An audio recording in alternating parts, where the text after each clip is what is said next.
Então, boa tarde, turma. Estamos aqui na aula de Geometria na Educação Básica, do dia 7 de julho de 2021. Hoje é o nosso segundo seminário sobre o livro de Cleane Santos e Adairna Carato, Aprendizagem em Geometria na Educação Básica, a Fotografia e a Escrita na Sala de Aula. Vou fazer um apanhado geral aqui, né, na introdução do primeiro capítulo. As autoras falam da fundamentação teórica, principalmente, as motivações que as levaram a escrever o livro. E neste capítulo 2, que é o assunto do seminário de hoje, elas vão tratar das questões metodológicas da pesquisa que elas realizaram, né? Então, eu vou passar diretamente a palavra para o grupo responsável e agradeço aí pela presidência e pela coordenação dos trabalhos. Obrigada, gente.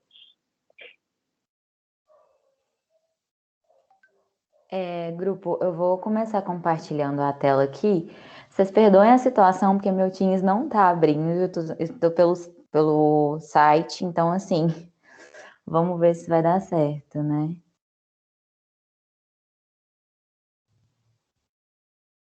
Vamos lá.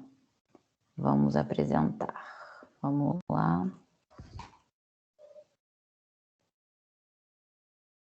Tá aparecendo em tela cheia para todo mundo? Como que tá? Tá, mas tá na página... agora sim. Agora foi. Tá na primeira página. Pronto. A tela inteira agora. Isso. Então, vamos lá, gente. O nosso trabalho, né, o título ficou como Tecendo Imagens com os Atores da Escola, rompendo o paradigma do exercício. Nesse trabalho, a gente vai focar um pouco em como as autoras e como nós pensamos que é possível romper o tal paradigma do exercício. Só para contextualizar um pouco a ideia daqui, o paradigma ele vai vir como alguma coisa padrão, né? Uma coisa definida a se seguir. Então, uma coisa mais normal que nós já fazemos sempre. Então, quando a gente diz romper o paradigma do exercício, é exatamente ser diferente, fugir daquele normal de sempre calcule isso, calcule a área, calcule o perímetro, propor atividades que indaguem mais o aluno. Então, vamos começar com uma dinâmica que a gente vai propor. Primeiramente, aqui estão os integrantes, caso precise. Aí, vamos lá. A gente vai fazer uma dinâmica que vai funcionar da seguinte forma. A gente vai dividir a sala em grupos, a gente já vai fazer isso. A Ingrid vai começar essa separação aí pra gente. Eu só vou explicar como que vai funcionar a dinâmica para vocês se prepararem. Cada integrante trouxe seu objeto geométrico, como a gente pediu. Então, vocês vão, né, já vão pegar eles em mãos aí e já pensar em qual forma geométrica que ele lembra para você.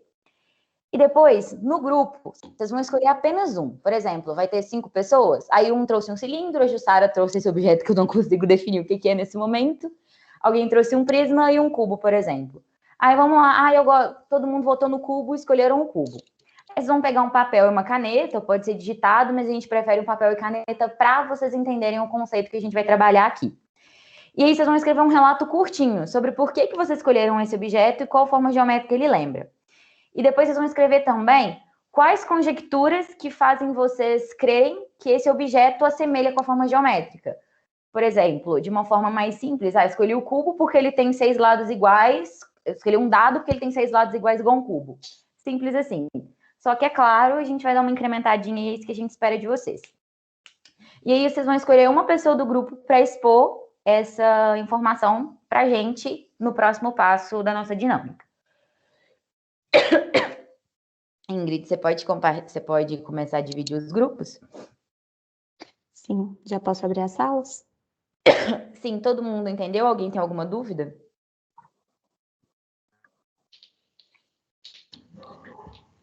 Eu acho que não, né? Ninguém se pronunciou, então pode separar, Ingrid. Beleza, vocês vão ser direcionados para a próxima sala, viu, gente? Aí não assusta não, depois vocês vão voltar.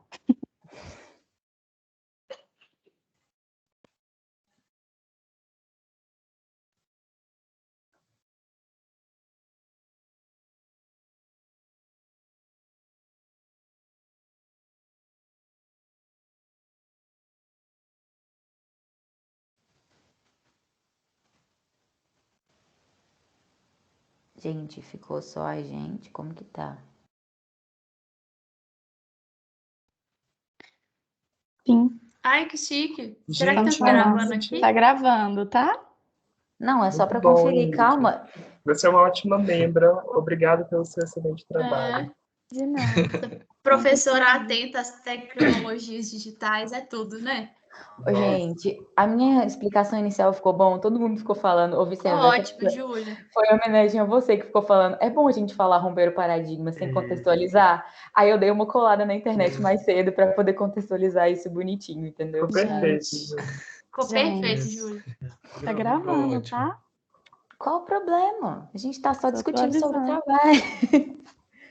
Backstage. Jonathan tá aí? Porque ele tá caladinho. Estou. A gente não abriu a mesa branca, não podia falar. Na hora que a Júlia falou que ela tava fria, parecendo que tava morta, eu pensei, já tá fazendo companhia pro Jonathan já.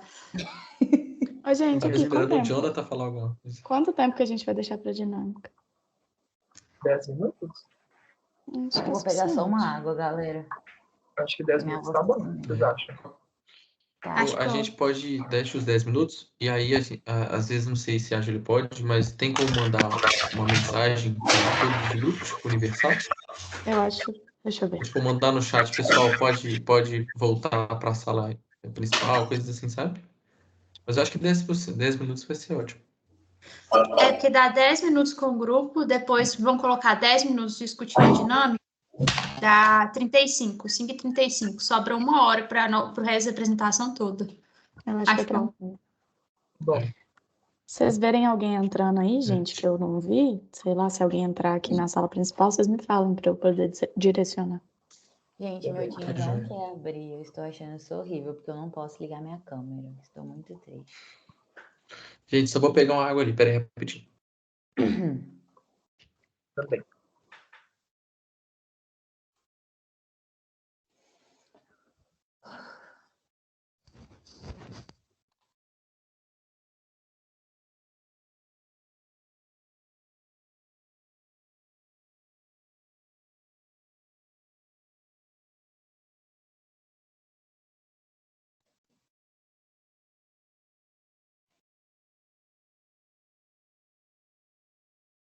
Gente, vocês estão aí ou tá travando só pra mim? Eu tô aqui, Tô eu fechei minha câmera só Ah, tá. por fechar mesmo.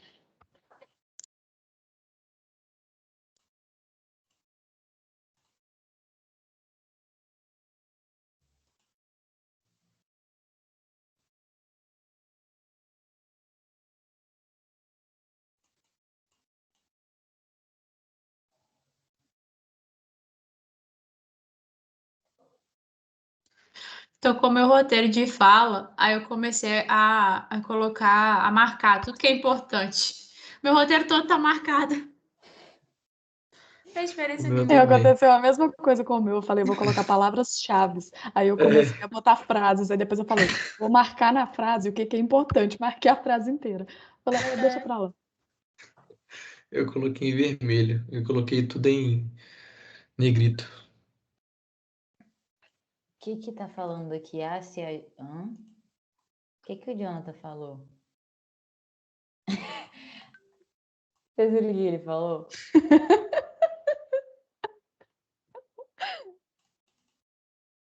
Ué, gente, a gente ficou parado sem fazer nada. Lá, o que a gente faz? Você quer ficar calado? A gente tá discutindo sobre o trabalho.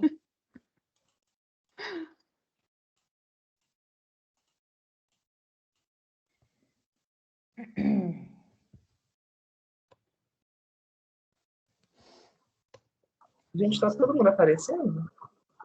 Oi? Eu tô com a câmera desligada. A minha desligou porque no site não dá pra ligar os dois ao mesmo tempo. Ah, não, agora que Eu eu vi tô que tava vendo. com a câmera ligada. Eu tô vendo só você, Vicenzo. Gente, eu tô triste com a quantidade de pessoas que vieram. Caramba, tô também melhorando. A gente, eu tô tremendo, parece que eu tô nervosa, mas é frio. Eu Nossa, eu também. também, Paloma. Muito. Quando eu era vivo, eu tinha isso também. Ah, entrou uma pessoa, Ingrid.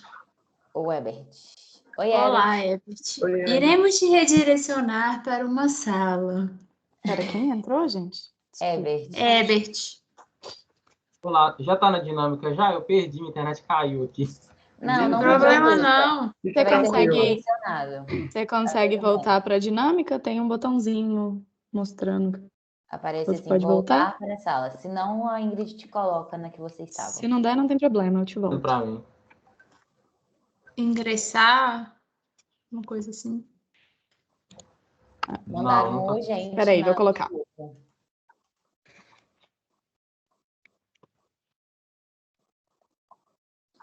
Gente, eles estão perdidos. Como reenviar a atividade? Eu vou tirar um print e alguém tenta descobrir como que manda isso. Que eu não sei Por mandar. que eles estão Se quer que perdidos? manda no grupo da sala, eu mando. Ah, dá para mandar no grupo. Você é um gênio, Vicenzo. Eu tô aqui. Como que eu vou Pera mandar aí. isso? Vou tentar fazer esse babado. Vou Você vai falar mandar aqui o que a print gente vai lá? reenviar. Vou copiar aqui. Herbert conseguiu ir? Conseguiu? Foi. Beleza. Você Nossa, tá enviando, Vicente? Ah, você já enviou. Acabou de gente, enviar. É, Eu eu tava... vi agora que eu vi que sai com um negocinho, né? Será que... Não sei se eu consigo tirar esse negócio. Peraí, deixa eu tentar aqui que a minha tela que está sendo compartilhada talvez dê. Peraí. gente, eu tô muito high-tech, mas eu não sei se eu joguei o Herbert pro grupo que ele tava, não. Aí já é querer demais, Ingrid. Não, tudo bem. Aí Atualização faz parte do processo. Conseguiu mandar? Alguém conseguiu mandar certo? já mandou, já. A Consegui Paloma mandar. mandou. Obrigado. Ótima, amiga, que eu tava aqui tentando. Ah, idiota. Mas tudo bem. 5 O Jonathan minutos só. apagou a mensagem. Uhum, mais. só passou 5. Mais 3, acho que mais 3 minutinhos já tá bom. Ô, gente, meu Teams não abre. Eu estou muito indignada. Ah, fica aí mesmo, Júlia, tá bom. Você vai estar compartilhando a tela mesmo? Vai dar pra ver ninguém? Tá bom. Tá passando os slides. Tô ouvindo vozes, igual a gente ouvindo o Jonathan. Ah, sou um fantasma. Gasparzinho. Eu imagino as pessoas assistindo a gravação disso aqui depois pensando, gente, o que Gente. esse grupo ficou arrumando? Subosas.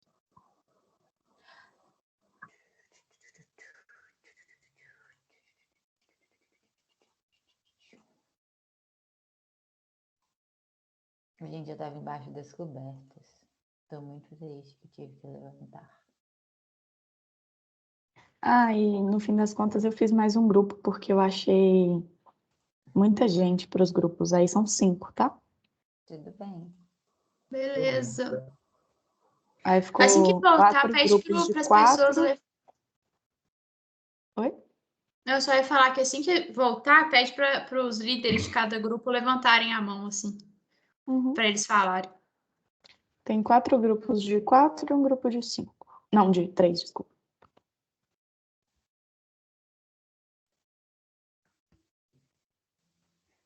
O Pedro tá perguntando quem posta as gravações no YouTube e eu sei lá. Alguém faz isso?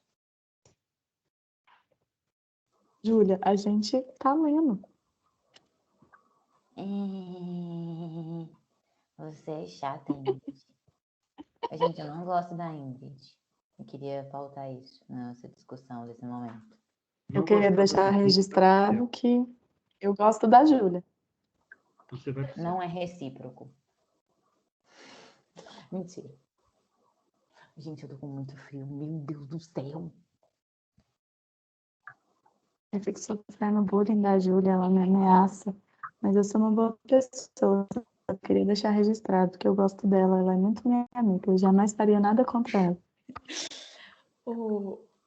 Ah, se a avaliação for feita baseada nesse vídeo. 20 pontos, gente. Pra tudo.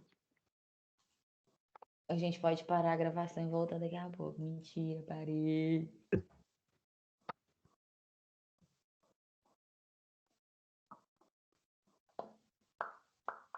Até 5h25 ou até agora? Eu tô achando que já podia voltar, só que eu não sei como é que Alguém tem que eu queria avisar. mandar. Eu Alguém queria, tem tipo, que- deixa eu mandar, avisar no sabe? grupo. Eu vou É avisar no porque grupo aqui, eu pensei em esperar até Eu acho que ia ser legal ter 5,25 porque como o pessoal teve dúvida na atividade, às vezes precisa Eu vou de um colocar, pouquinho mais. isso que eu pensei. Gente, vou mandar no grupo, então, gente, vocês têm mais 2 minutinhos. O grupo do WhatsApp nem Pode. todo mundo vai estar olhando, mas manda lá. Mas pelo menos um líder do grupo vai estar olhando, é possível.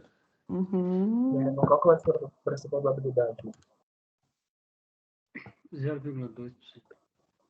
Vou ver se... Não tem como mandar uma mensagem aqui, não? Eu pensei em mandar nesse chat aqui, só que eu não sei se vai para todo mundo. A gente tinha que ter testado isso ontem, né? A gente não ia Tá bom. pensar nisso, a gente estava mais exausto que tudo. Olha, o máximo que eu posso fazer é entrar de sala em sala e avisar, só que isso vai demorar o tempo de... O É, Pedro fez isso uma vez que eles fizeram isso, vocês lembram? No trabalho Não. deles no semestre passado. Mas é tranquilo, gente. É um minutinho só. gente, eu tô tremendo muito de frio, não tem lógica. Eu também vou estar aprendendo, viu? Só que a gente já tá com tudo. Gente, hoje apareceu um miquinho na minha casa. Claro, você mora quase na É Floresta muito Amazônica. bonitinho, gente. Eu fiz um Você mora- vídeo, depois eu vou mandar no nosso grupo pra vocês verem. A Ingrid mora numa parte de Contagem que está sendo ladinho da Floresta Amazônica já. Nem. É a casa da Paloma, Júlia, então é do lado. você já veio aqui em casa, Júlia? Você tem que vir aqui em casa pra você entender o que Não, é o dia isso. que ela for na casa da Paloma, sério, ela vai rir. Ô, gente, sério, eu demorei muito tempo para chegar na casa da Ingrid daqui de casa. Foi muito tempo. E olha que diz ela que foi rápido. Falei, meu Deus.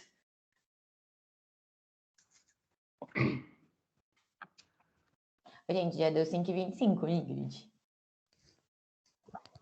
Pode mandar isso. Ingrid, exerce sua autoridade aí. E aí, gente, posso voltar? Sorte. Eu vou fechar. É A gente hora. não vai precisar voltar com essa sala nunca, né? Que eu vou fechar e excluir já. Pode. Beleza. Vou colocar pra Aí eu pra continuo fechar. falando, né, galera? Só para continuar Isso. realmente. Isso, Ju. O pessoal já vai estar voltando. Fica lá, ó, faça os seus coleguinhas.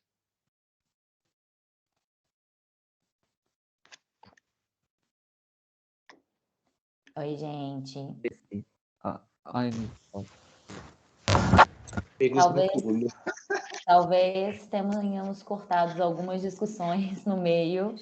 Perdão, a gente não sabia como avisar vocês. A gente mandou até no grupo da sala que, como pediram a imagenzinha, a gente achou que alguém poderia estar vendo. Mas era porque senão a gente ia deixar muito tempo. Vocês conseguiram fazer as discussões necessárias? Creio que sim. Então tá bom. Eu vou pedir uma coisinha.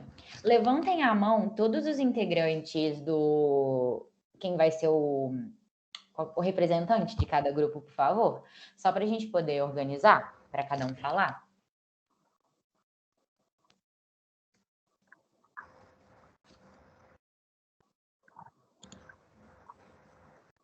Tudo bem. Enquanto vocês vão levantando a mão, a gente vai para a segunda parte da nossa dinâmica. E aí a gente vai propor a discussão logo depois. A gente só fez esse contraponto que vocês vão entender agora qual que é o nosso objetivo com ela. Com o auxílio de crianças e adolescentes, né, do nosso convívio, a gente propôs a mesma atividade que a gente propôs para vocês, com eles, para a gente ver essa disparidade que pode acontecer com as opiniões e argumentos. Então, a gente vai mostrar aqui para vocês alguns. Por exemplo, nós temos o Lucas, do 9º ano. Eu pedi para ele falar o nome e em que série estava, ele falou Lucas, 9º ano. Você gosta de geometria? Não acho legal nem chata, às vezes tenho dificuldade, mas no final consigo entender. Por que você escolheu esse objeto? Ele escolheu um controle de ar-condicionado. Aí ele falou, porque eu gosto de ligar o ar-condicionado do meu quarto. Qual figura geométrica te lembrou? Um paralelepípedo. O que faz ela não ser igual à figura geométrica? Os botões. O que você conhece sobre essa figura? É comprida, tridimensional, com 6 lados. Se tal objeto estivesse em uma prova, como você explicaria o porquê dele se assemelhar à figura geométrica em questão? O controle de ar-condicionado é comprido, tem lados de diferentes comprimentos e larguras. Simples. Tem mais um, e aí a gente vai propor para a gente fazer essa comparação. Aí tem a Lívia, do 2º ano do ensino médio. Você gosta de geometria? Não gosto. Me deixa triste e estressada. Por que você escolheu esse objeto? Porque achei interessante. Qual figura geométrica ele te lembra? Um cilindro. Ela escolheu uma caneca. O que faz ela não ser igual à figura geométrica? O fato de ter uma alça para segurar a caneca. O que você conhece sobre essa figura? O que sei sobre ela é que possui o mesmo diâmetro ao longo de todo o comprimento. Se tal objeto estivesse em uma prova, como você explicaria o porquê dele se assemelhar à figura geométrica em questão? Ele se assemelha à figura geométrica em questão por ter uma parte que roda e ser comprido igual a um cilindro. Então tá. Vocês já vão expor as discussões de vocês, assumiu a palavra, cada representante. Mas logo depois eu quero que vocês respondam também quais são as principais diferenças nos relatos dados por nós, futuros professores, e pelos adolescentes entrevistados. O que a gente consegue mostrar de disparidade, assim, no quesito, talvez, algebrização da informação, uma coisa mais formal? A gente quer abrir uma discussão sobre isso. Então, vamos começar a deixar falar aqui. Eu vou deixar por ordem que apareceu para mim aqui, tá? Lucas Cruz, pode começar falando qual foi o ponto que vocês chegaram. Oi, gente, boa tarde ainda, né? Boa tarde. A gente escolheu um pote de creme da Nivea. Acho que se a Vivian quiser mandar uma foto aí no chat, ou então ligar a câmera para a galera ver o pote de creme aí, não sei se dá. Mas Júlia, só uma coisa, talvez seja bom você parar de compartilhar para as pessoas mostrarem os desenhos, as coisas. Perdão, vou parar aqui. Pronto.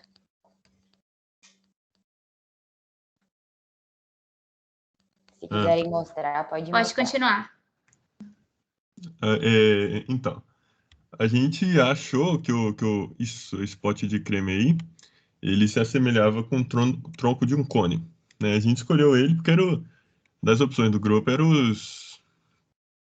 a opção mais diferente, né? O objeto mais diferente. A gente tinha as opções de um cilindro, um paralelepípedo, e tinha esse aí que a gente achou que era um tronco de cone, né? Inclusive, tá de ponta cabeça, né? Da posição prototípica, então a gente achou até interessante. Fora também que é importante a gente cuidar da pele, né? Que é propaganda aí da Nivea. E fora o merchan que a gente faz para a Nivea também, paga nós. Então tá. E a gente pensou em algumas conjecturas, né? Porque possui duas bases circulares de raios aparentemente distintos, né? A gente ressaltou que são aparentemente distintos, porque a gente não chegou a medir, mas visualmente parece. E também os planos das bases são aparentemente paralelos, né? Mesma coisa, como a gente não usou nenhuma generalização infinita, a gente não pode afirmar que é paralela, mas nos parece um pouco paralelo, então a gente conjecturou desse jeito aí também. A gente não chegou a discutir qual que é a diferença do objeto com a forma geométrica exata, né? Mas se eu fosse falar assim por conta própria, seria o fato de ser um pouco arredondado assim nas quinas, né? Então já é uma diferença que normalmente a gente não tem com o tronco de um cone. Acho que é isso que a gente discutiu. Acho que não teve muito mais coisa, não. A gente discutiu o fato de ser paralelo, né? Se precisaria ou não ser paralelo. A gente pensou um pouquinho na definição exata, mas é basicamente isso. Mais alguma coisa do meu grupo? Não, né? Beleza, acho que é isso. Obrigado, Lucas. Acho que a gente pode ir para o próximo, né, Bom, Júlia? obrigado. Claro, pode ser a Júlia Santiago, que é a próxima que aparece para mim.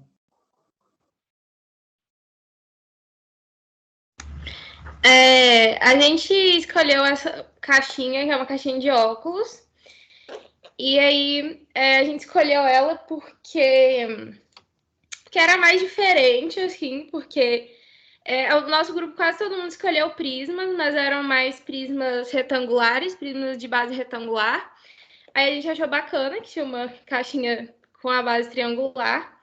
Então, a gente concluiu que ele se assemelha a um prisma de base triangular, que parece ser um triângulo equilátero, mas não dá para saber. E aí, a gente justificou que ele é um prisma pelo fato de ter a base triangular paralela, as duas bases, e as outras os outros lados são retângulos, né? Se assemelham a retângulos e com arestas paralelas entre si e perpendicular à base. E aí acho que a gente não tinha falado das diferenças, né? Tipo assim, que não se semelharia, mas ele tem um afundadinho assim aqui. Daí, enfim, aí passa um pouco o lado e tem essa parte que meio que sobra, né, nesse caso. E aí ele abre também, daí dá para ver que é um retângulo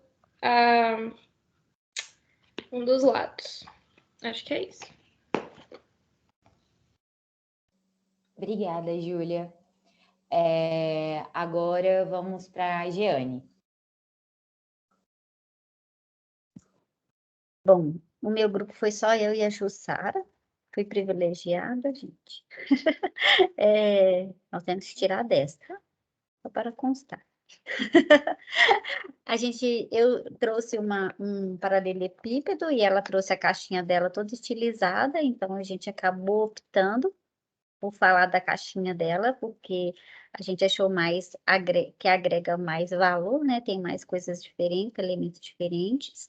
A gente contou as arestas, são 10 faces no total, sendo 8 faces laterais, 2 quadrados congruentes nas bases, e nas laterais está formando 8 triângulos que aparentemente são equiláteros, com arestas de aproximadamente 6,5 centímetros.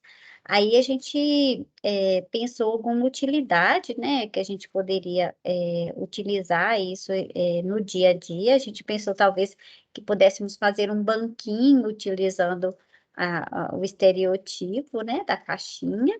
Eu tinha pensado uma mesa, alguma coisa, mas aí a Jussara falou assim, não, a mesa não dá, porque onde que colocaríamos os pés? Realmente, a não ser que fosse vazado, mas tentando trazer para a realidade, né, porque no livro eles tiram foto e começam a analisar o ambiente, por isso que eu quis propor a gente olhar pensando nisso. Mas o que a gente... Ah, tá, a Jussara também falou que seria uma excelente oportunidade de trabalhar ela em uma oficina, porque um dos quadrados, ele é como formas geométricas montáveis e dá para planificar e trabalhar em sala de aula como montagem. Então, assim, a gente achou muito interessante, seria uma excelente forma de trabalhar. E a gente não pensou, Jussara, mas eu fiquei pensando aí no paralelismo e na transversal ali depois que os meninos falaram, eu fiquei que, nossa, a gente não falou do paralelismo e de uma reta transversal, que seria aí uma das... Então, completa aí, Jeane. Isso, eu fiquei pensando, a gente tem o paralelismo, né, entre os quadrados ali e as faces do triângulo vão formar retas transversais e concorrentes, né? Na hora que você junta ali uma ou outra, vão formar concorrentes transversais. Então, assim, é uma caixinha cheia de coisas que em uma oficina ia trazer vários pontos ali para trabalhar com as crianças. Seria muito interessante. Ele não é um prisma porque as arestas laterais não são paralelas. Isso. Porque os quadrados, a base e o tampo dele é um rotacionado com relação ao outro em 45 graus. Isso. Não tá, o plano não está totalmente na mesma direção. Então, ele está um pouquinho virado. É onde que forma os triângulos também, né? Porque se eles fossem, não formariam. Então, formaria quadrados. Exatamente. Ou retângulos, né? Voltaria, talvez, no paralelepípedo, né? Uhum. Então, é isso, gente. Muito obrigada, gente. Agora a gente vai... Pode ser o Daniel? Liguei a câmera aqui. No meu grupo, a gente ficou em dúvida entre esse sólido aqui que eu trouxe, que eu vou mostrar já já, e uma garrafa d'água. Só que a gente estava no meio da discussão, então não sei se deu tempo de discutir tudo. Enfim, eu construí esse sólido numa aula que a gente teve, né? Que a Carmen deu de jogos. Esse objeto aqui é até do museu, né? E ele meio que rotaciona, formando... sempre voltando para o mesmo sólido, né? Talvez vocês conheçam, né? chama Caleidociclo. A gente até trouxe, né, no nosso seminário. Enfim, eu já cheguei com a dúvida de saber se isso é um sólido geométrico ou não, né? Porque como ele não é estático, assim, né, digamos assim, ele meio que é maleável, é um sólido não rígido, eu meio que tive essa dúvida. Aí a gente achou interessante discutir coisas sobre esse daqui. Vou pedir pro meu grupo me ajudar também, né? Porque a gente não elegeu um representante, eu só levantei a mão. E se eles tiverem mais coisas para complementar, por favor. Então, assim, primeiro, chamou a atenção porque ele é um sólido que foge, né, do que a gente está acostumado de ver, assim, na escola e tudo mais. E ele se assemelha com um tetraedro. A gente tentou calcular a área da superfície, né? E aí chegamos à conclusão que seria 6 vezes a área de um tetraedro aqui isolado, porque ele é a composição de tetraedros, né? E volume, mesma coisa, só que aí a confusão veio, né? A dúvida veio em calcular o número de arestas, porque quando você dobra, né? Quando você mexe nele, uma aresta vai ser, assim, comum a um outro, né? Ao outro tetraedro. Aí vai ser de 2 em 2. E a gente ficou, né, na dúvida de como calculava o número de arestas e mesma coisa o número de faces, porque quando ele dobra, duas faces se unem, né? E, enfim, acho que era isso que a gente discutiu. Não sei se meu grupo tem mais coisas para falar. Eu acho que foi bem isso mesmo. Na parte das arestas, a gente tinha chegado mais ou menos à conclusão que era a gente conjectura que seja 6 vezes a quantidade de arestas de um tetraedro, no caso 4, né? 4? Não são 4. Mas, enfim, é menos 6, no caso, porque aí a gente estaria contando 2 vezes as arestas que se encontram, né? Então, aí a gente subtrai 6 vezes, 6 de 6 vezes a quantidade de arestas de um tetraedro. E as faces, no caso, seriam menos 3. No caso, 3 vezes a quantidade de arestas de um tetraedro, menos 3, que é quando elas se encontram, né? Mas, enfim, a gente ainda para discutir, e a gente, como não é um objeto convencional, né, a gente não conseguiu relacionar ele totalmente com o que a gente que é mais comum, né, da gente trabalhar, mas a gente relacionou parte dele, no caso, com o tetraedro. E eu acho que a diferença principal, no caso aqui, de não ser, porque ele não é exatamente um tetraedro, é o fato de um tetraedro ser algo abstrato, né? E o objeto é algo concreto. Então, eu acho que é isso, assim.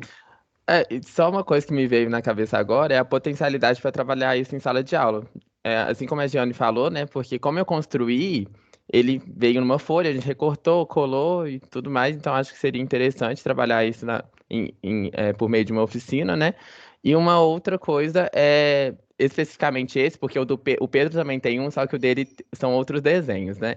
Esse daqui dá para trabalhar a ideia de fractal, porque à medida que você vai, né? Rotacionando aqui, não sei se é essa palavra, mas enfim, à medida que você vai mexendo nele, vai aparecendo novos triângulos, especificamente nesse, né? Aí dá para trabalhar a ideia de fractal. Enfim, acho que é só isso mesmo. Primeiramente, eu quero pedir desculpa ao grupo por ter cortado a discussão de vocês na metade, mas era por causa do tempo, senão ia fugir um pouco da organização que a gente fez. Eu só quero cortar antes, que eu falei que a quantidade de faces seria 6 vezes a quantidade de faces do tetraedro. Menos 3, mas não é menos 3, é menos 3, né? Mas enfim, era só isso. Posso estar errado também, mas... Ok, eu vou deixar aí a Andra, porque a mão dela tá levantada antes, depois a Jussara. E aí a gente parte para a continuação.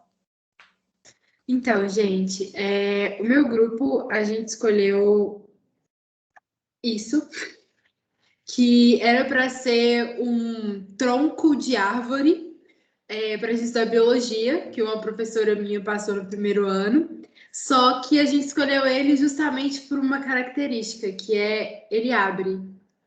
Aí, só que isso dificultou um pouco a gente pensar sobre ele, porque a gente definiu ele como um formato cilíndrico, porque ele tem essa face que é uma circunferência, né? E essa daqui também é uma circunferência.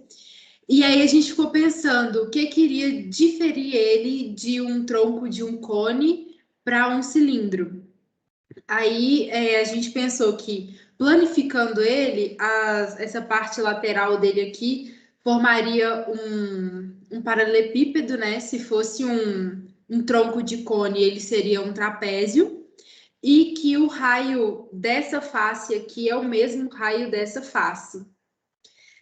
A gente tentou classificar ele com essa figura aberta, mas a gente não conseguiu. Chegamos à conclusão que é apenas um cone partido ao meio pelo diâmetro. Não temos um nome para ela.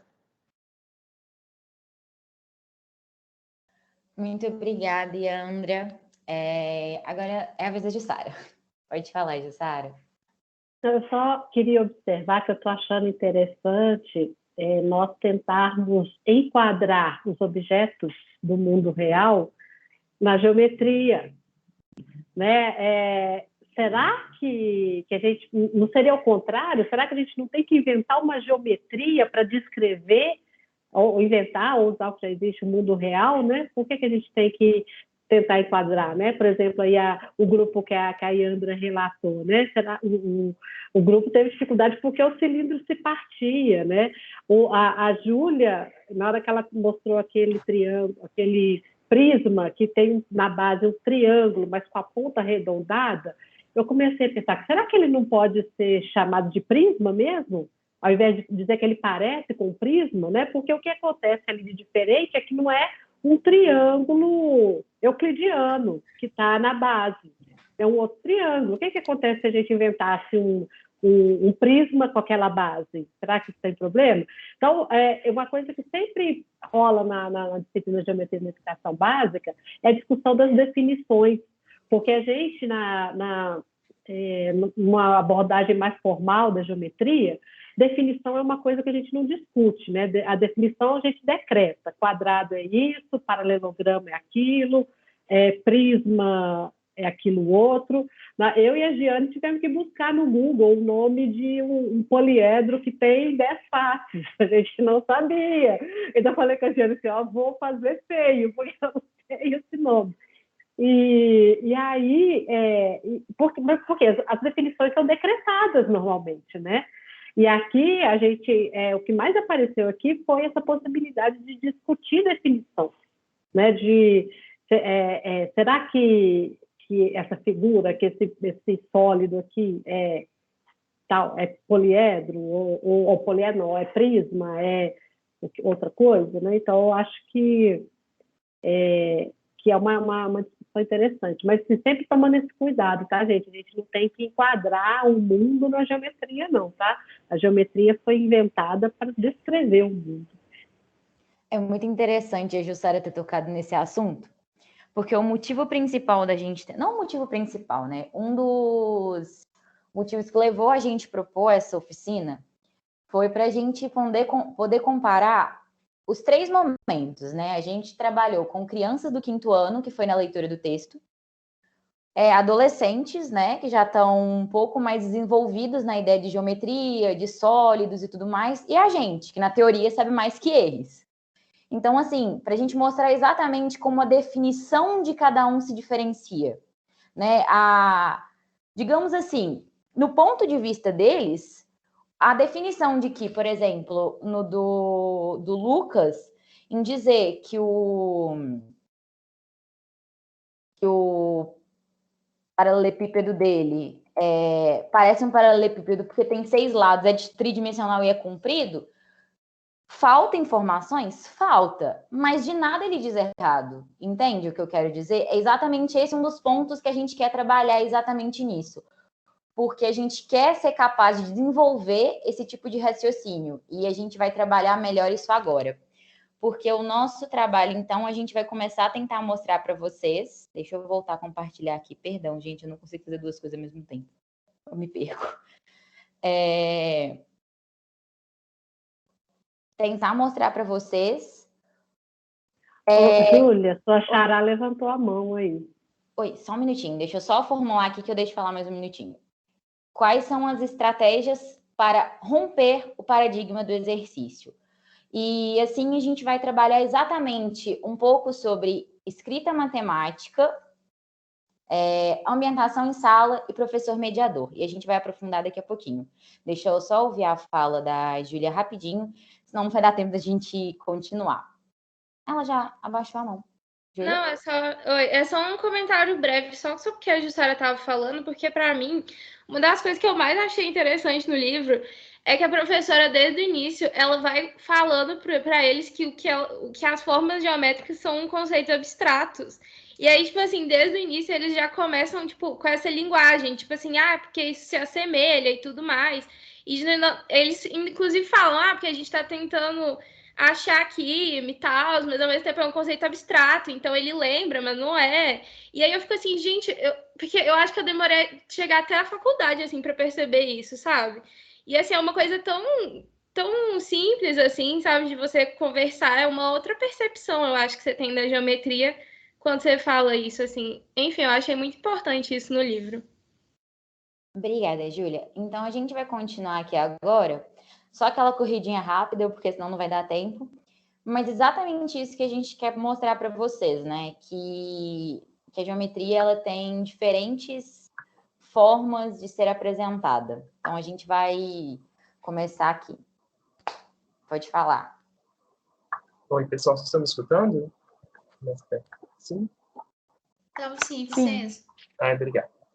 Então, gente, como a Júlia falou, né, nesse capítulo 2 vai trazer alguns pontos muito importantes que foram alicerce para essa prática pedagógica que a professora pesquisadora vai narrar, né? Então, para a gente poder começar a pensar nisso, né, o primeiro ponto que a gente vai falar agora vai ser sobre a ambientação em sala de aula. Então, como é que foi construído esse ambiente de sala de aula e como é que foi pensado um ambiente de sala de aula que coubesse essa prática, que fosse interessante para que a gente, né, conseguisse abarcar os objetivos pedagógicos, mas também abarcar a forma que aquilo ia acontecer. E aí fazer uma rápida contextualização sobre a dinâmica de sala de aula e as ferramentas que foram utilizadas, né? Bem, essa pesquisa de prática, né, pedagógica foi feita com um grupo de alunos do 5º ano, de Jundiaí, São Paulo, né, numa escola de Jundiaí. E esses alunos é uma turma bem realidade, assim, né, alunos muito diferentes, mas que compartilham algumas semelhanças, assim, no sentido de questões sociais que eles não vivem com o núcleo familiar, e outra questão também que eles não têm amplo acesso às tecnologias. Então, né, é uma turma assim bem realidade, né, de escola, pública, enfim. E aí mas que tem algumas semelhanças, algumas interseções. E a principal ferramenta utilizada nessa prática foi a máquina fotográfica, né? Então, temos até um desenho aí, né, da máquina fotográfica, mas para ilustrar isso, né, essa ferramenta que foi o auxílio aí para os alunos, ela serviu de registro autoral deles mesmos sobre os espaços escolares. Então, como é que funcionou? Esses alunos divididos em grupos, eles iam colher esses olhares sobre a escola para depois, posteriormente, poderem analisar de uma forma, segundo uma ótica assim, geométrica, né? Perceber alguns formatos, também perceber aquilo que atraiu eles. Então, foi esses dois principais pontos aí que a gente está pensando, né, a nossa prática a partir desses dois principais pontos. Bem, vocês viram que, pela minha fala, antes de eu continuar, eu vou só pedir desculpa para vocês que eu estou olhando para cá, mas é porque minha câmera está aqui, tá, gente? Estou olhando no computador. Mas, antes da gente...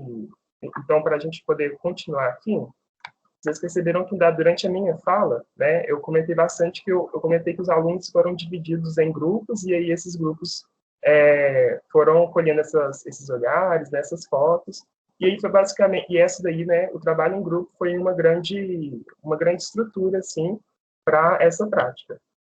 E aí, né, quais são os objetivos, né, qual foi a motivação, né, e por que escolher esse trabalho em grupo?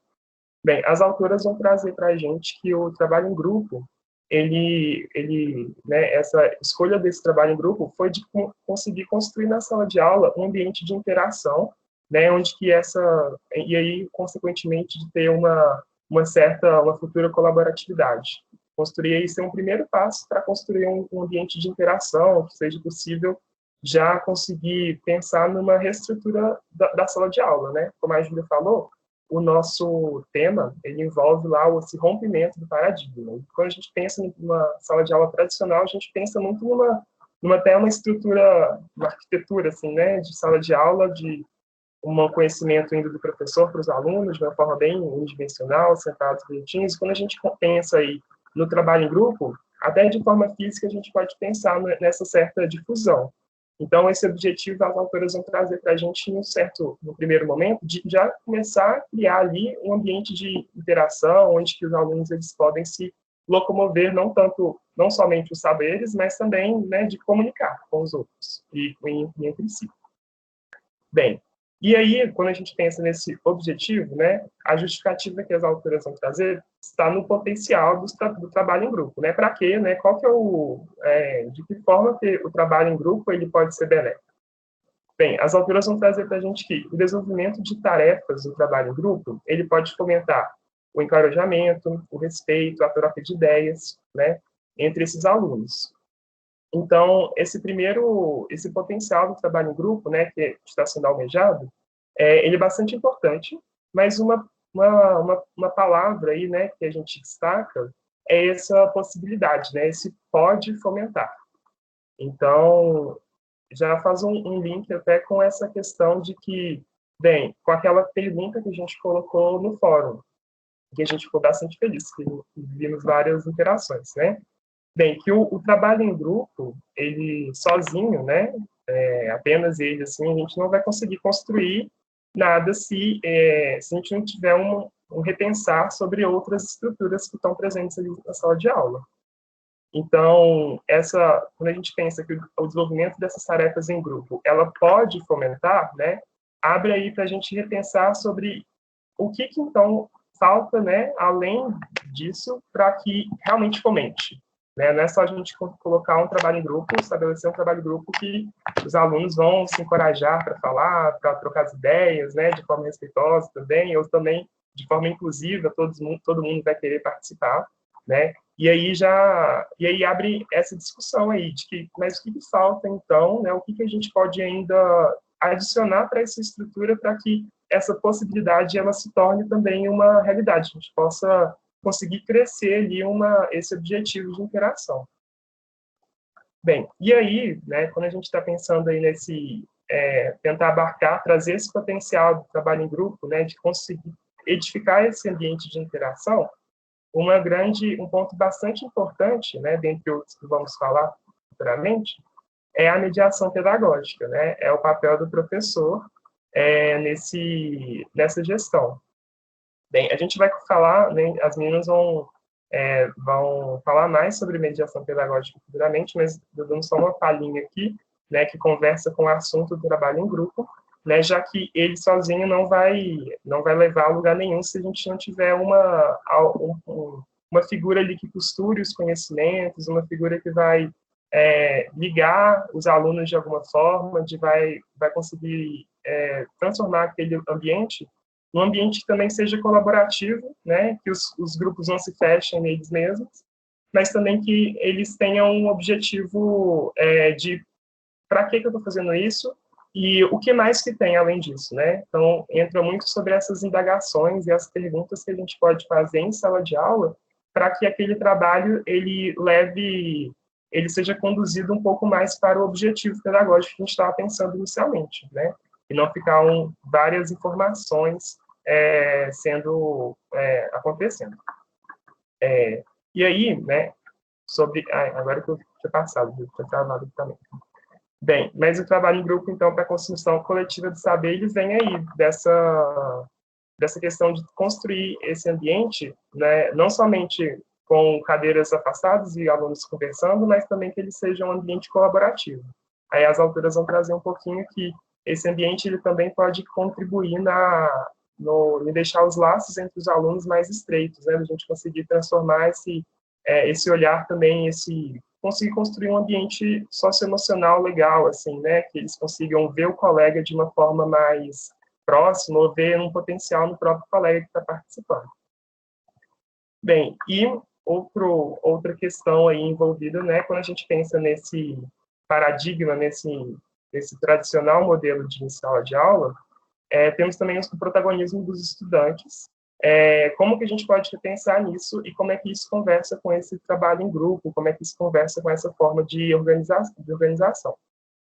Como eu falei, essas imagens que os alunos vão trazer, eles vêm bem um registro bastante autoral, né? Então a gente já está colocando um enfoque para os alunos bem interessante.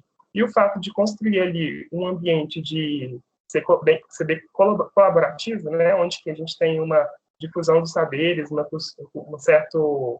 costura ali do que está sendo acontecendo e um objetivo final, a gente traz também outras formas de comunicação. Então, a gente tem a mediação do professor, né, trazendo ali, tentando puxar mais, né, os alunos e também conseguir interdialogar eles, mas também a gente vai ter outras formas de comunicação, como a escrita, que a gente vai falar um pouquinho mais depois. E pode passar, viu?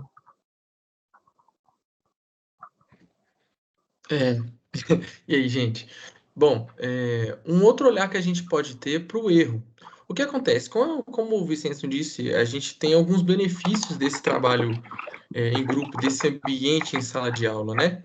E uma delas é o trabalhar com erro, né? Eu acho que, não sei se todo mundo, mas eu, pelo menos, na minha experiência como aluno, às vezes na escola básica, quando algum aluno errava ou algo assim, sempre tinha aquela cultura do riso, da ridicularização, né? E a pessoa às vezes se sentia envergonhada e tinha medo de expor suas ideias com medo do que aconteceria se ela errasse, né? E com esse trabalho num ambiente coletivo, né, na sala de aula, o erro ele não passa a ser visto mais como algo negativo, com a capacitação de trazer frustrações para quem fala, ou até mesmo para todo o ambiente, né? Ele passa a ser como interpretado como algo muito positivo, né, dentro de sala de aula, de forma que ele proporcione um ambiente de aprendizagem, né, de todo o grupo, né, de todo o grupo de alunos, né? Mas para que isso seja aplicado em sala de aula, né, é necessário que há todo um clima de confiabilidade para os alunos, onde os alunos eles podem ter a confiança de poder trazer todas as suas dúvidas e trazer para dentro de sala de aula, respondendo, né, de maneira que eles não tenham medo de falar dentro da sala, né? O erro pode ser discutido trabalhando como nesse ambiente, de maneira a procurar uma nova perspectiva de aprendizagem, e isso é muito importante para a sala, né? Bom, com essa confiabilidade estabelecida, confiabilidade, palavra longa, né?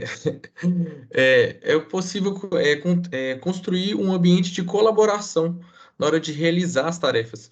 Isso vai trazer aos alunos a oportunidade deles exponham as suas ideias e possa construir todo esse processo de aprendizagem que a gente tem que ter falado, né? Bom, agora a gente pede a participação da galera aí de novo, né, com a seguinte pergunta: como é que a gente pode construir um espaço no qual os alunos se sintam confortáveis em expressar as suas perspectivas? A gente queria trazer essa discussão para a galera aí, gente. Gente, eu vou só fazer um pedido. Por causa do tempo que a gente está com medo de não dar tempo, a gente vai deixar 2 pessoinhas falarem no máximo. Talvez 3, é só porque senão não vai dar tempo, porque a gente ainda tem muita coisa para discutir com vocês. Talvez se sobrar um tempinho no final, a gente abre uma discussão grande, todo mundo fala. Alguém quer abrir para conversar alguma coisa, dar sua opinião, dar sua ideia? Posso dar uma sugestão aí, grupo? Claro. Eu acho que cada um poderia, se vocês vão colocar mais perguntas, mais dinâmicas, cada um anota o que quer falar no final e deixar as falas só para o final, para depois vocês não terem que correr com as questões da apresentação. Uma proposta aí para vocês e para a turma, não sei o que vocês acham aí. Eu concordo. O grupo está de acordo, gente? Eu acho que é mais fácil. Aí cada um anota as ideias que tem, eu posso até montar aqui correndo um PowerPoint com todas as perguntas que a gente fez, e aí a gente coloca para todo mundo responder no final. A gente abre uma discussão grande. Tá, então eu vou continuar aqui, porque agora é a minha fala e da Paloma, então eu vou abrir aqui para continuar a conversa. Vamos lá. A escrita matemática. Paloma, você quer começar? Posso. Então, falando desse tema todo, a gente tem que pensar um pouquinho também aí na escrita matemática, né? Querendo ou não, a escrita matemática está muito relacionada com a argumentação matemática, né? Quando a gente passa a nossa argumentação para o papel, né? E aí a escrita matemática e a leitura, ela possibilita uma comunicação dentro da sala de aula. E por isso que esse processo de escrita matemática rompe com o modelo tradicional da sala de aula, que é o que está citado aí, que é o que as autoras citam também, né? Porque tem uma comunicação, tem um diálogo maior dentro de sala de aula, e quando a gente está dialogando, a gente tem a oportunidade de refletir sobre aquilo que a gente está fazendo. Então, os alunos têm a oportunidade de refletir sobre a própria prática, né? Sobre a própria aprendizagem.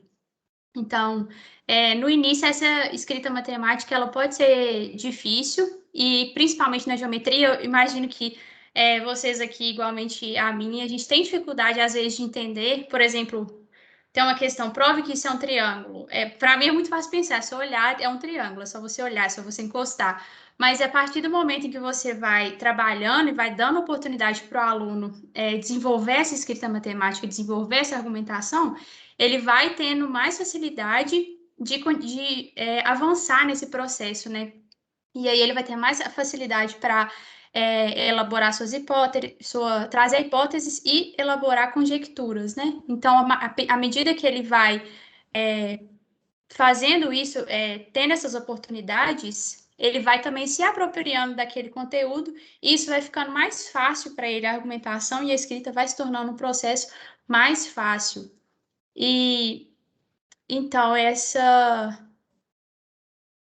isso. Então, à medida que o aluno vai colocando o seu pensamento no papel, ele tem que começar a raciocinar matematicamente, e aí ele tem que passar esse pensamento de uma maneira que as pessoas vão entender. Então, esse processo ajuda muito no desenvolvimento do raciocínio lógico, também aí pensando talvez um pouco no pensamento geométrico pode ajudar também, e pensando também em toda essa sequência que a gente vem vendo nas nossas dinâmicas, né, o que tem no livro, os alunos ali do ensino fundamental e médio com os alunos da graduação, como que cada um tem sua argumentação e a sua escrita matemática única, e não necessariamente uma é certa e a outra é errada, né, mas isso está de acordo com as oportunidades de argumentação que cada um teve, o contato com o conteúdo matemático que cada um teve, né, então... E eu acho que também nesse processo, não só acho como é visto no texto, o papel do professor é fundamental, porque ele está ali como mediador desse processo, então ele tem que fazer, ele tem que não só exigir do aluno que ele traga argumentos matemáticos, mas ele tem que dar uma resposta também para que o aluno possa trazer mais argumentos, respostas além do que isso é certo ou isso é errado. E ele também pode servir como mediador na medida que ele vai fazendo perguntas ao aluno. Então, tem até um exemplo no livro que a professora está discutindo com o grupo 4 e ela vai instigando, ela fala, tá, mas por quê? Mas e como você desenvolve isso? E foi mais ou menos isso que a gente fez na dinâmica também, né? À medida que a gente vai instigando, a gente vai aperfeiçoando essa escrita e essa argumentação, né? E a gente... e a gente conseguiu relacionar um pouquinho isso, à medida que a gente foi lendo o texto e discutindo, a gente viu que isso poderia se relacionar com o texto de Nasser, né, 2017. Quer falar um pouquinho, Júlia? Claro, vamos lá. Então, a gente percebeu, né, quando a gente estava lendo o texto, exatamente sobre esse ponto, que é o que Nasser fala no texto, que é exatamente que a gente consegue perceber no fim das contas que vários alunos, tendo vários professores, conseguiram ter opiniões diferentes a partir de uma mesma escrita matemática. Que a gente colocou alguns exemplos, né, dos que a gente pegou exatamente o que estava lá no artigo que a gente leu.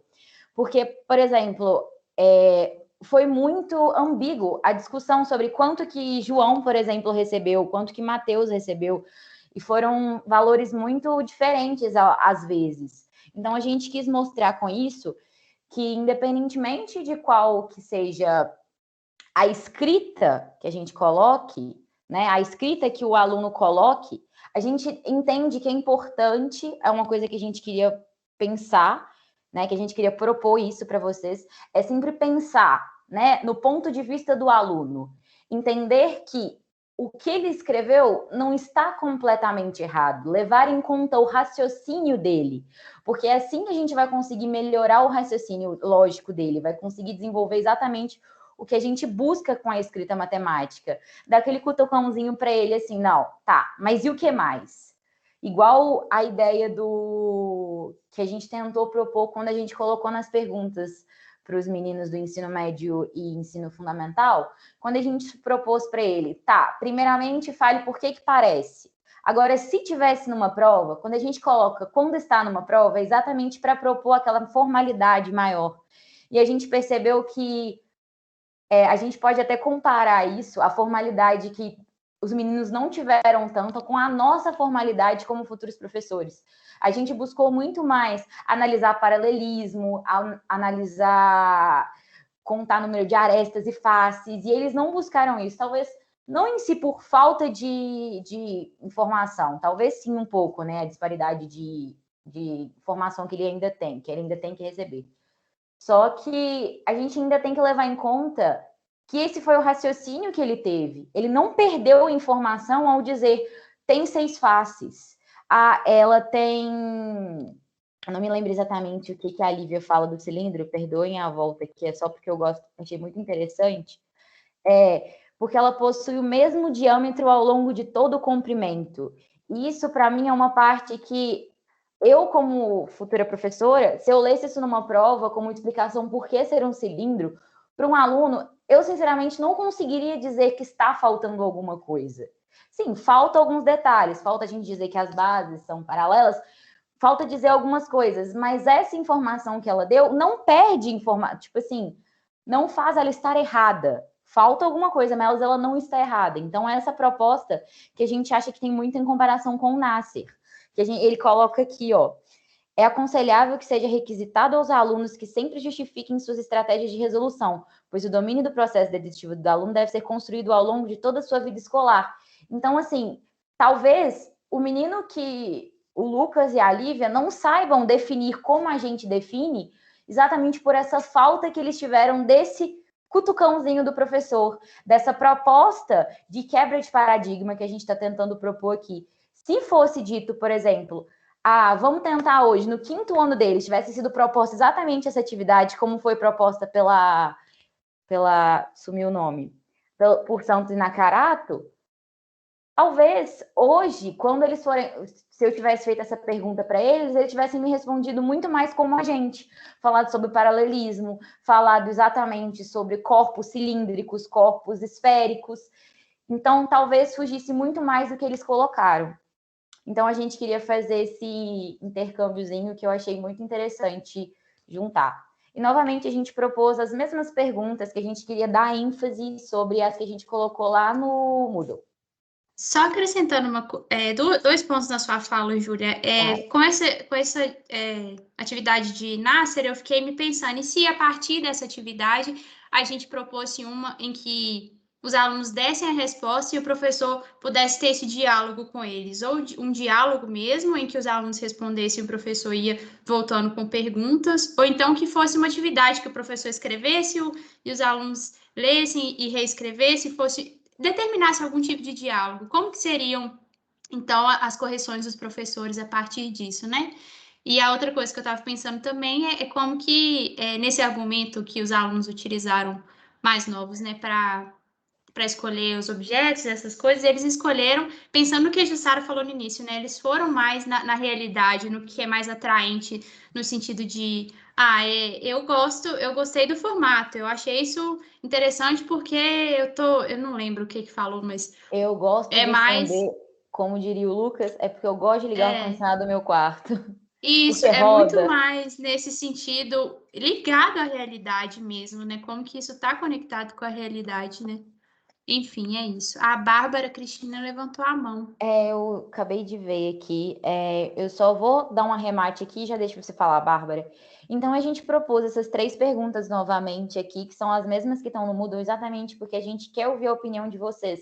Porque eu acho que a gente acha que vai dar uma ótima discussão, pensar um pouco também sobre a algebrização do pensamento do aluno. Até que ponto a gente deve cobrar essa algebrização? Por exemplo, foi um só dos casos, porque senão não dá tempo da Bárbara falar. Pode falar, Bárbara. Você abaixou a mão? Ah, não, eu achei que estava no final que vocês iam abrir para discussão, porque estava nesse slide. Eu espero. Ah, tá. Então tudo bem. Certeza que pode esperar? Então Sim. tá. Só então recapitulando aqui. Então a gente perguntou como se dá escrita matemática em atividade de geometria. O que a gente quer dizer isso? Como a gente pode visualizar a escrita matemática, assim, nesse sentido, né? A gente tem que cobrar uma atividade mais como a gente é cobrado na faculdade? A partir de tal teorema, como diria Euclides, não sei, estou supondo coisas. Não necessariamente isso, é isso que a gente quer que a gente discuta.